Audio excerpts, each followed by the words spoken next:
আজকে আমার অফিসে এক লোক আসছে, আয়সা বলে, হুজুর দুবাইতে এক চিটার, সে আমার কয়েক কোটি টাকা মেরে দিছে।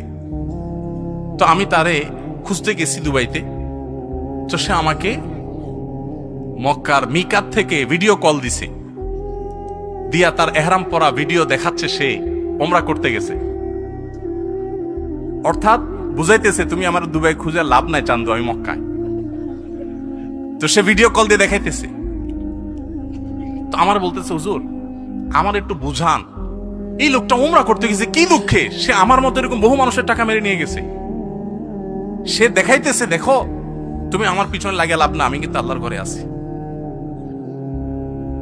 আমাদের চিটারি বাটপারি এই লেভেলে চলে গেছে যে হিতাহিত জ্ঞান পর্যন্ত হারিয়ে গেছে। ঘরে ঘরে সততার চর্চা করবে। সততার লাভ কি জানেন? নগদ লাভ হইল মানসিক শান্তি। যারা চোর এদের মানসিক শান্তি হয় না। ধরেন একজনের চুরি করে হাজি সাহেব হয়েছে, এখন সারা জীবন আকাম কুকাম করছে, এখন লাখ লাখ কোটি কোটি টাকার মালিক হয়ে গেছে। এখানে মাহফিল আয়েশা বলল, হুজুর সিফাত হাসান সাহেবের মাদ্রাসার জন্য আমি এত লাখ টাকা দিয়ে দিলাম, জানে মাহফিলের জন্য এত টাকা দিয়ে দিলাম, হুজুর আপনারও একটা হাদিয়া দিয়ে দিলাম।